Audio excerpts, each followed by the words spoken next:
একটা ভালো মাথায় কথা বলবো, 4 তারিখের আগে তোরা এসেছিস তুমি কিচ্ছু জানো না বল পরিচয় নেই ওর কাছে 10 বছর ধরে একসাথে আমার চা বিস্কুট খাই সুকান্ত দা। তুই চ না এখন সবাই মিলে চা বিস্কুট খাবো। পার্টির সাথে কি সম্বন্ধ? এটা আমি পার্টির কথা বলছি, আমি কাজের কথা বলছি। পার্টি টেবিলে গিয়ে পার্টির কথা হবে। এই কাজটা জিয়ার মতো প্রেসিডেন্ট আমি না যে কাউকে কেটে আমি কোম্পানির থেকে কাজ নিচ্ছি, কোনো মানুষকে সইয়ে জিয়া কোন টর্চার করেনি, ও যখন আমি যদি কারো টর্চার করে আমরা ওর এগেইনস্টে আমি যদি কারো টর্চার করি কিন্তু আপনি এই সরকারে আমরা অনেক খুশি যে চমকানি ধমকানি লাগা নেই। তাহলে বন্ধ করে এবার অনেক হয়ে গেছে ভিডিও। সাচ্চা হিন্দু হয়ে থাকে বলো তোমায় গাল দিয়েছে মারতে গেছে সত্যি আমি মুসলিম হয়ে তুই বল তুই মুসলমানের বাচ্চা হয়ে বল আমি আল্লাহকে সাক্ষী রাখতে बोली ना घटना क्या है बोला आपको বলো বলো আমাকে সাক্ষী রাখতে বলো তো হ্যাঁ জিনিসটা বলেছো কোম্পানিতে 1000 বার আসতো আমি একবার বলি এর আগের দিনও তো উনি এসেছিল, দুবার তিনবার এসে আমরা আমরা কেন বলতাম কোম্পানি থেকে তোমরা কেন এর আগেও বহু আমরা কোম্পানিতে আসতেই পারি। কোম্পানি তো আমার না যে আমি কোম্পানিকে বান্ধি। আমি এখনো বলছি কোম্পানিতে 1000 বার আসতে পারি নিয়ে কি হয়েছে ফেসবুকে কথা বল। তিনবার এসে আমি একবার না আমার ঢুকার রাইট না, কিন্তু আমার ড্রাইভারকে যখন চমকাবে গাড়ির উপরে তখন আমি বলবো হয়েছে আলটিমেট গান কি হচ্ছে। আমরা কথা বলতে গেছি, হ্যাঁ আমরা তিনজন কথা বলতে গেছি, ও একা ছিল। তুমি একা ছিল ভাই।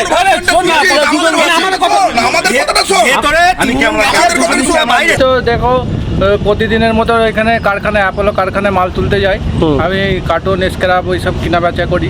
আমি প্রতিদিনের মতন যাওয়া আসা করি। কালকে গিয়েছিলাম, ও দুটো ছেলে এসে বলছিল এখানে কি মাল তুলতে এসছো কার্টুন? আমি বলছি হ্যাঁ। ওরা বললো যে কার্টুন তুলবে না এরকম। আমি বলছি কেন, তোমাদের কথা কেন শুনবো?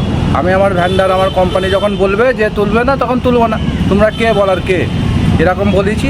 বলার পরে ভেতর থেকে 3টে আরও ওদেরই ছেলে এসে বলছে কে তোদের ভ্যান্ডার, কে তোর বাপ, ডেকে নিয়ে আয়। তখন আমি হাত তুলে বলেছি যে আমার দেখো বাপ তুলে কথা বলবে না, হ্যাঁ এরকম বলেছি। বলার পর আমার ওপর বড় ভাই মারতে আসে বলতে তেরে আসে মারবো মুখী হয়ে আসে।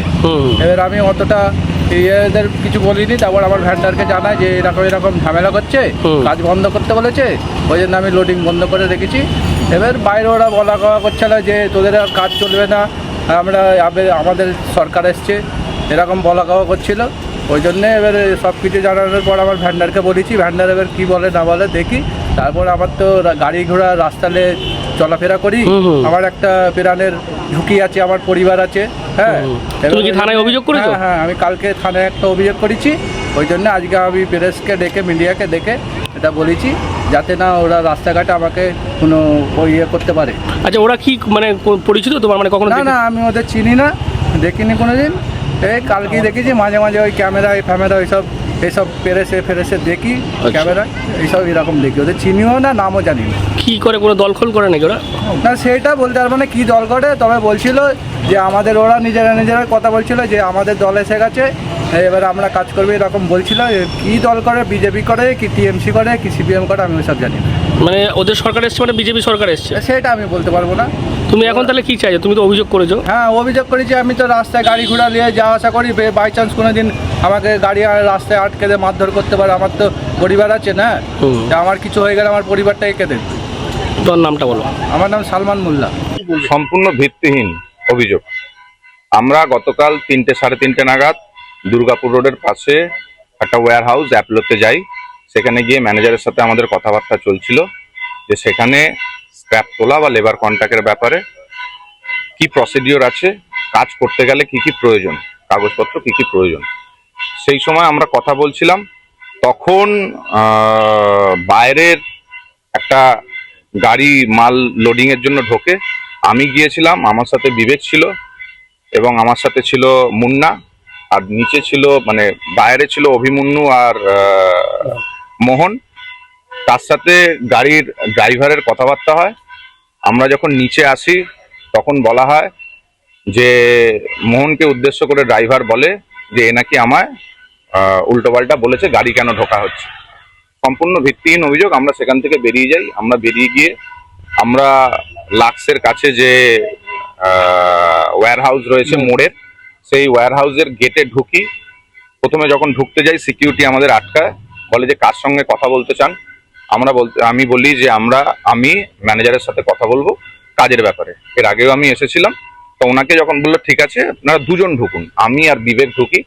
যখন আমরা ম্যানেজারের সাথে কথা বলছি সেই সময় প্রায় বুলু বাপ্পার নেতৃত্বে 15-20টা বাইক সিকিউরিটিকে সরিয়ে দিয়ে গেটের মধ্যে ঢুকে যায় এবং স্পেসিফিক্যালি বিবেককে টার্গেট করে, লাল গেঞ্জি পরা, তুমি কেন এই বলেছো ওই বলেছো, তোমায় কে অধিকার দিয়েছে এখানে আসার?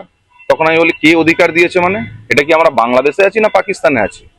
আমরা এখানে কাজ করতে এসেছি এবং কাজের প্রসিডিওর জানতে এসেছি। তখন তারা বললে ঠিক আছে তোমরা এসছো, তোমরা এই ড্রাইভারকে ওই বলেছো কেন, যাও তোমার ড্রাইভারকে ডাকো, কোনো এভিডেন্স থাকলে নিয়ে আসো। কিন্তু ওই তোমরা যে এই দুজনকে বা আমাদের 4 জনকে প্রায় 30-40 জন মিলে ঘিরে এবং সবাই ফোনে ক্যামেরায় অন করে বিজেপির গুন্ডা বিজেপির দালাল আমাদেরকে চমকাতে এসছে, ধমকাতে এসছে। যারা ছিল দীর্ঘ 10 বছর 15 বছর ওই এলাকায়, মানে যত ওয়্যার হাউস রয়েছে, যত ফ্যাক্টরি রয়েছে, একটা কমপ্লিট হেজিমনি মানে একনায়তন্ত্র চালিয়েছিল। ওখানে কেউ ঢুকতে পারবে না, কোনো দল, কোনো স্বাধীন ব্যক্তি, স্বতন্ত্র ব্যক্তি ওখানে গিয়ে কাজ করতে পারবে না। কাজ করতে গেলে তারাই করবে এবং সেই রকম একটা পরিস্থিতি তৈরি করেছিল। আমরা যখন যাই প্রায় 15-20 জন ঘিরে ফেলে আমাদেরকে। একটাই প্রশ্ন, কে তোমাদের বলেছে এখানে আসতে, আমাদের না জানিয়ে এসেছো কেন? তখন আমি বলি কেন আসতে কি পারি না? আমরা এসেছি কাজের জন্য, কাজের কথা বলতে। এই নিয়ে যখন কথাবার্তা হচ্ছে সেই সময় অনেকজন অনেক পার্টিকে কেন্দ্র করে তোমরা বিজেপি করো, বিজেপির নাম করে তোলা চাইতে এসছো। আমরা ওখানে ফ্ল্যাগ নিয়ে যাইনি, দলীয় ফ্ল্যাগ নিয়ে যাইনি, ব্যক্তিগতভাবে গেছি এবং কথা বলতে গেছি ম্যানেজারের সাথে এবং কাজের প্রসিডিওর জানতে গেছি। আমরা কোনো তোলা তুলতে যাইনি, আমরা কোনো হপ্তা চাইতে যাইনি এবং ম্যানেজারকে আমরা ফোন করেছি। যতবারই গেছি ম্যানেজারের সাথে কথা বলতে গেছি এবং ম্যানেজারকে ফোন করে গেছি।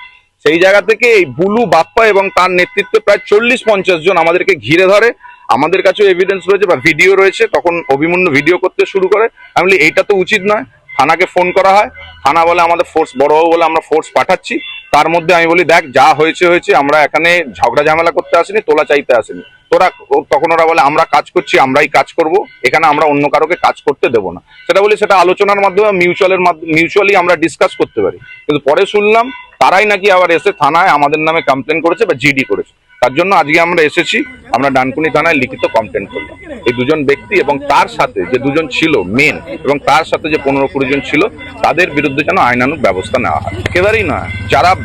যারা বলেছে 10 বছরে তাদের ইতিহাস দেখুন, 10 বছর তারা কি করেছে। আমরা বলেছি তোমরা এতদিন ছিলে, আমি বলেছি স্পেসিফিক্যালি তোমরা এতদিন ছিলে, তোমরা পুরো এই এরিয়াটায় কাজ করেছো এবং সে বলে যে এখন বিজেপি এসছে আমরাই কাজ করবো, আমরা বিজেপি। আমি তখন বলি 4 তারিখের পর তুমি বিজেপি, তোমার যে এভিডেন্স রয়েছে সব তৃণমূল কংগ্রেসের ঝান্ডা ধরে, কখনো হাসিনা সাবনাম, কখনো কল্লোল ব্যানার্জির সঙ্গে তোমাদের শ্রমিক ভবন ছিল এখানে। একচেটিয়া ডানকুনির মানুষ জানে তোমরা একচেটিয়া কাজ করে গেছো। ইভেন তৃণমূল কংগ্রেসের অন্য কোনো নেতাদেরকেও সেখানে ঢুকতে দেয়নি। আপনারা 4-5 মাস পিছিয়ে যান, রক্তারক্তি অবস্থা। তৃণমূলের এক গোষ্ঠীর সঙ্গে আর এক গোষ্ঠী রক্তারক্তি হয়েছে, এভিডেন্স রয়েছে, আমাদের কাছে এভিডেন্স রয়েছে, মিডিয়াতেও এভিডেন্স রয়েছে। আমরা গিয়ে কথা বলতে গেছি, কোনো রকম দাদাগিরি করতে যাইনি। তাহলে আমরা 5 জন যেতাম না, আমাদের সেই ক্যাপাসিটি আছে, আমরা আমাদের আরো বন্ধু বান্ধবদের নিয়ে যেতাম। আমি তখন বলি যে তোরা যদি কথা বলতে আসিস বা তোমরা যদি কথা বলতে আসো, আমরা 5 জন আছি, তোমরা 6 জন মিলে আসো, তোমরা 40 জন মিলে কেন এসছো? ইন্টেনশন ছিল আমাদেরকে অ্যাটাক করা, আমাদেরকে আঘাত করা, কিন্তু সামহাও ওটা আমরা ম্যানেজ করে বেরিয়ে আসি। না আমরা ওকে বলেছিলাম যে চলো যা হয়েছে হয়েছে, তোমরা এতদিন কাজ করেছো, বসো, আমরা সবাই মিলে কাজ করি, তোমরাও করো আমরাও করি। কিন্তু পরে শুনলাম গতকাল রাতে নাকি থানায় এসে ওই ড্রাইভারকে নিয়ে এসে মিথ্যা অভিযোগ করেছে, সুতরাং জিডি করেছে, আমরাও তার এগেনস্ট একটা জিডি করলাম। বিজেপির নাম করে গেলে তো বিজেপির ঝান্ডা নিয়ে যেতাম, আরো 40 জনকে নিয়ে যেতাম বা 140 জনকে নিয়ে যেতাম, বা দলের শীর্ষ নেতারা থাকতো।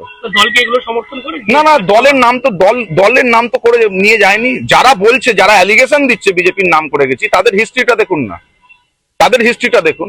আমি বলেছি তারা ক্রিমিনাল, অ্যান্টি সোশ্যাল, তারা অ্যান্টি সোশ্যাল ক্রিমিনাল। একবারও আমি বিজেপির ঝান্ডা নিয়ে যাইনি, একবারও আমি বিজেপির সঙ্গে কথা বলে যাইনি। হ্যাঁ, আমি এটা বলেছি যে তোরা 4 তারিখের আগে আসিসনি কেন? আমরা যদি 4 তারিখের আগে ওখানে যেতাম, আমাদের ঠ্যাং মাথা ভেঙে রেখে দিত, হাত পা ভেঙে রেখে দিত, আমাদের লাশ পাওয়া যেত, মার্ডার পাওয়া যেত। তখন ওরা বলছে আমরাও বিজেপি করি। তোরা বিজেপি করি, তোদের তো এভিডেন্স রয়েছে, তোরা কি করিস না করিস।